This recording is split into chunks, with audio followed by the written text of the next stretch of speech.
আসসালামু আলাইকুম, good morning guys. কি অবস্থা, কি খবর সবার? সকাল সকাল চলে যাচ্ছে হচ্ছে নোয়াপাড়াতে আজকে সিএনজি করে যাচ্ছে। আমার একটা কাজিন অসুস্থ ছিল, তো ডাক্তার কাছে যাচ্ছে ওই সিএনজি করে। আমিও চলে যাচ্ছে হচ্ছে নোয়াপাড়া। আমার প্রায় প্রতিদিনের শিডিউলই সেম। আমার তেমন কোনো কাজ থাকে না, কাজ থাকলে বেশিরভাগই নোয়াপাড়াই থাকে। আর এটা ছাড়া কেউ যদি কোনো কাজ করতে বলে, আমার আঙ্কেল বা আমার আম্মু বা আমার মামারা তো ওই কাজেই যায়। এমনিতে আমার দিন যায় হচ্ছে যে ঘুমাই, এদিক সেদিক ঘুরে টুরে কাপ জাপ করে। নোয়াপাড়াতে তো রিজার্ভ সিএনজি করে মক্ত চলে গেছি, কিন্তু আসার সময় তো আর মক্ত আসতে পারতেছি না, তাই বৈজালি গেট চলে আসলাম। ওইখান থেকে হেঁটে হেঁটে বাড়িতে চলে যাচ্ছি। আমাদের এখানে রিক্সাওয়ালাদের ডিমান্ড অনেক। আপনি যদি এক বস্তা চাউল বা কিছু নেন, ও রিক্সাটা যাবে না, এরকম অবস্থা আমি আর কোথাও দেখি নাই। আপনি মধুনাঘাট বলেন বা অন্য কোথাও আপনি 4-5 বস্তা যা নেন, ওরা যাবে। হয়তো এমন হইতে পারে যে আপনাকে 5-10 টাকা বা 20 টাকা বেশি বলতে পারে, কিন্তু আমাদের এখানে রিক্সাওয়ালারা অন্যরকম। ওদেরকে আপনি টাকা দিয়েও নিতে পারবেন না। মানে বস্তাটা যদি রিক্সায় দেন, হয়তো রিক্সাটা ভেঙে যাবে। তাই আমি রিক্সা বলতেছি, অনেকে ভাববেন যে পা দিয়ে চালাই, ওইটা না, আমি অটো রিক্সার কথা বলতেছি। এখন তো পা দিয়ে যেটা চলো, এটা নাই বললে চলে। যদিও বা সব রিক্সাওয়ালারা যে যায় না এমন না, কয়েকটা আছে ওনারা যায়। তো দুপুরে ভাত টাত খাওয়ার পর চা খাইতে মন চাচ্ছিল,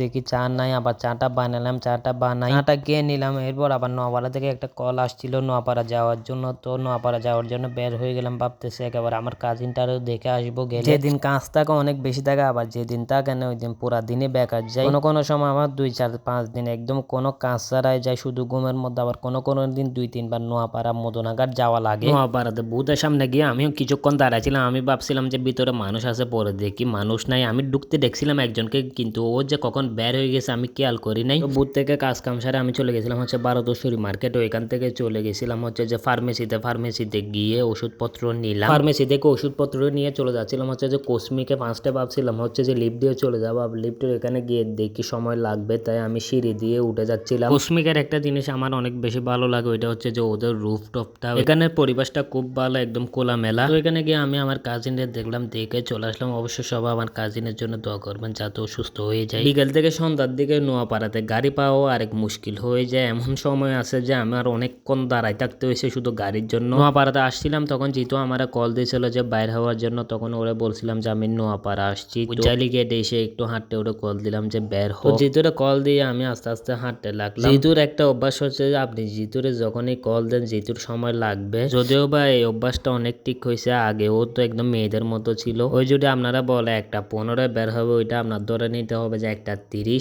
জিতুরে নিয়ে আমার বাসায় আসলাম। বাসায় এসে ওরা 1 কাপ চা আর বাকরখানি খাওয়াইলাম, তাই ওর নামে 2-4টা বন্যাও করে ফেললাম। বয়স দিতে দিতে আমার একটা মাথা প্রশ্ন আসলো, আসলে আমি জানি না বন্যাকে সাধু ভাষায় কি বলে। কি একটু জেনে থাকলে আমার একটু জানাবেন। আমরা একটু সিডাঙ্গা ফুল আর একটু সাধু ভাষায় একটু দুর্বল, এটার জন্য আমি খুবই দুঃখিত। আজকের ভিডিও এতটুকু, ইনশাল্লাহ নেক্সট ভিডিওতে দেখা হবে। আল্লাহ হাফেজ।